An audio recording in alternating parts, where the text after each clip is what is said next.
नारायण। 26वें श्लोक में कहा, न बुद्धिभेदम जनेद अज्ञानाम कर्म संगिनाम जोशे सर्वकर्माणि विद्वान युक्तः समाचरन्। ज्ञानी को ऐसा करना चाहिए कि जो अज्ञानी है, जो कर्मासक्त है, जो द्वैतवादी है, जो फलासक्त है, उसको उसकी फलासक्ति से, उसके द्वैत भाव से विचलित न करे। उसको अद्वैत की बातें सुनाकर कर्म की निंदा न करे। ऐसा न कहे कि कर्म मिथ्या है, इसमें क्या रखा है। उसकी बुद्धि में भेद न डाले। प्रत्युत स्वयं भी सभी शास्त्रीय कर्मों का आचरण करते हुए उनको उन कर्मों में लगाए रखे। क्यों? क्या यह तात्पर्य है कि मूर्ख को मूर्ख ही रहने दिया जाए, उसे ज्ञान की बात न बताई जाए? नहीं, ऐसा कदापि नहीं है। अपितु यहाँ पर आशा यह है कि उसको ज्ञान की बात बताएंगे, अद्वैत की बात बताएंगे और कर्मफल की निंदा करने लगेंगे, संसार को मिथ्या कहकर उसे कर्म से हटाने लगेंगे, तो वह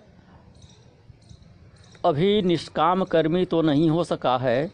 सकाम कर्म ही सही वो कर रहा है, सत्कर्म कर रहा है, शास्त्रीय कर्मों का आचरण कर रहा है। यदि उसको अद्वैत की बात बताकर, आत्मज्ञान की बात बताकर उन कर्मों से विचलित कर देंगे तो वह कर्म तो उसका छूट जाएगा अज्ञानवश, और ज्ञान उसको होगा नहीं। अद्वैत का ज्ञान इतना आसान नहीं है, तो इसलिए वह कहीं का नहीं रहेगा। वो कर्म मार्ग से भी च्युत हो जाएगा और ज्ञान मार्ग पर आरूढ़ नहीं हो पाएगा, तो उसका महापतन हो जाएगा। तो इसलिए उसको कर्म करते रहने देना चाहिए, चाहे सकाम भाव से ही करे। पहले सकाम भाव से करेगा तो बाद में निष्काम भाव से भी करने लगेगा, और निष्काम भाव से कर्म करते करते उसका चित्त शुद्ध हो जाएगा। तब वह वेदांत के लिए योग्य होगा, तब आत्मज्ञान का पात्र होगा वह। उसके बाद अद्वैत में उसका प्रवेश होगा।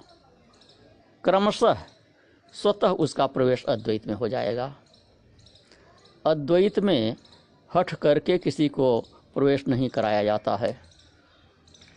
धर्म का आचरण तो अनुशासित करके किसी को कराया जा सकता है, प्रेरित करके कराया जा सकता है, लेकिन अद्वैत ज्ञान किसी को हठ करके, ठेल करके नहीं कराया जा सकता है। यह स्वतः ही होता है, क्रमशः चित्त शुद्ध होने पर स्वतः होता है।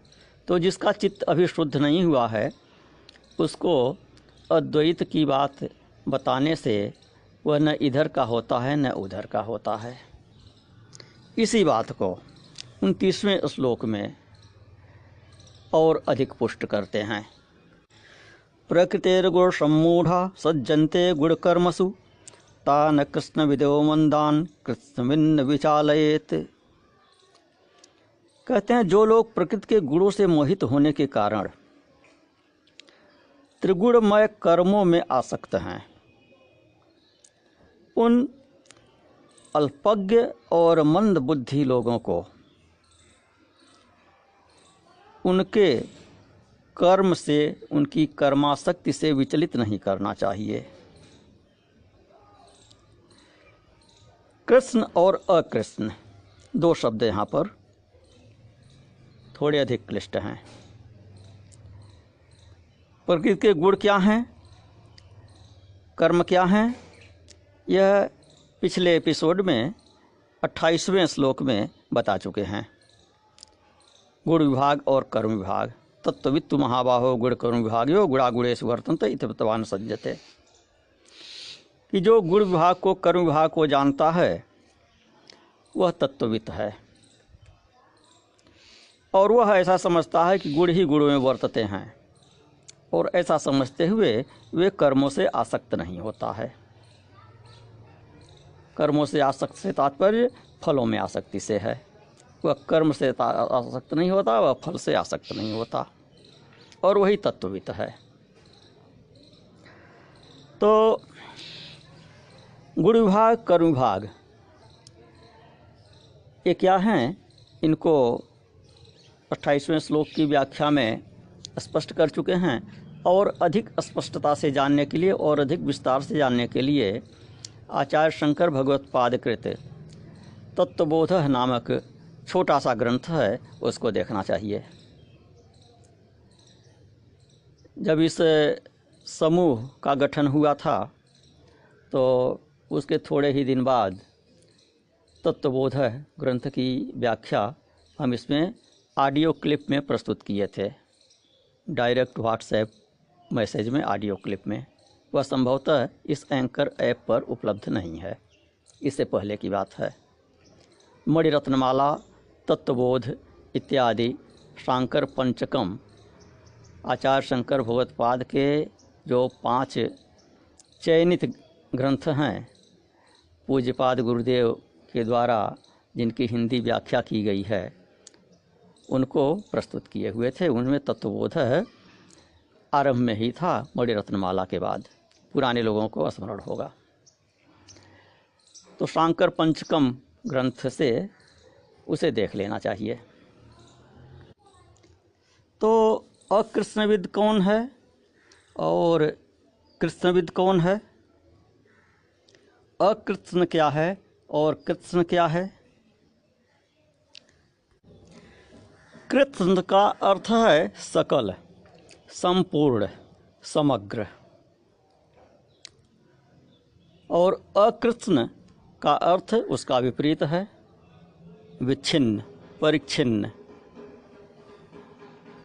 तो कृष्णविद का अर्थ है जो संपूर्ण को जानता है, जो सर्वम खल्विदम ब्रह्म की दृष्टि रखता है। ओम पूर्णमदः पूर्णमिदं पूर्णात् पूर्णमुदच्यते पूर्णस्य पूर्णमादाय पूर्णमेवावशिष्यते। जो पूर्ण दृष्टि रखता है, पूर्ण में जो दृष्टि रखता है, अपने को जो पूर्ण समझता है, जो पूर्ण की उपासना करता है, जो समस्त जगत को ब्रह्ममय देखता है और अपने को भी जो ब्रह्म समझता है, वह कृष्णविद है। और अकृष्णविद कौन है? जो अपने को शरीर समझता है, जो जगत की वस्तुओं को अलग अलग देखता है, अलग अलग अस्तित्व देखता है वस्तुओं का, सबको भिन्न समझता है, जो कर्म फल में आसक्त है, वह अकृष्णविद है। अर्थात कर्मासक्त व्यक्ति को, कर्म फल मात्र को देखने वाले को अकृष्णविद कहा गया है, और आत्मज्ञानी को कृष्णविद कहा गया है। तो कहते हैं कि कृष्णविद अर्थात आत्मज्ञानी को, ब्रह्मज्ञानी को चाहिए कि वह अकृष्णविद को उसके कर्म से विचलित न करे, कर्म के प्रति अनास्था उत्पन्न न करे।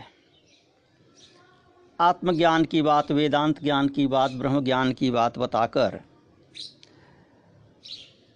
कर्म में अनास्था यदि उत्पन्न होती है तो वह ज्ञान नहीं है, वह अज्ञान है, क्योंकि वह कर्म से भी उसे विचलित कर देगा। तो जैसा कि पिछले एपिसोड में बता चुके हैं कि कर्मानुष्ठान कृत्स्नविद और अकृत्स्नविद अर्थात विद्वान और अविद्वान अर्थात आत्मज्ञानी और अनात्मज्ञानी का समान है, किंतु उसके भाव में भेद है।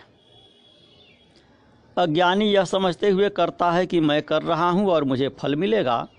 ज्ञानी यह समझते हुए करता है कि मैं कुछ नहीं कर रहा हूँ, प्रकृति के गुण अपना अपना कार्य कर रहे हैं और इसका मुझे फल की इच्छा नहीं है, इसलिए मुझे फल नहीं मिलेगा। तो विद्वान को चाहिए कि अपने अभिप्राय को, अपनी भावना को अविद्वान को बताते हुए अविद्वान के हृदय को विचलित न करे, अपितु उसको वही उपदेश करे जिससे उसका कल्याण हो। सकाम कर्म की ओर प्रेरित करने से उसका कल्याण होता है, तो उसको सकाम कर्म में ही प्रेरित करें, अथवा सकाम कर्म कर रहा है तो उसमें लगा रहने दें। ध्यान केवल यह रखना है कि कर्म शास्त्रीय हो, वेद विहित कर्म हो, निषिद्ध कर्म न हो। तो इस प्रकार आत्मा से अतिरिक्त जो पदार्थ हैं वे अकृत्स्न हैं और उनमें आसक्ति रखने वाला, उनको जानने वाला अकृत्स्नविद है, और आत्मविद कृष्णविद है और अनात्मविद अकृष्णविद है। तो आत्मविद को चाहिए कि स्वप्रज्ञानुसार जैसा वह आचरण करता है स्वयं, कि आत्मा अकर्ता है, अभोक्ता है, ऐसा उपदेश करके अज्ञानी कर्मशीलों की बुद्धि में अश्रद्धा उत्पन्न न करे, उन्हें शुभ कर्मानुष्ठानों से विचलित न करे। आज के समय के लिए यह उपदेश अधिक प्रासंगिक है।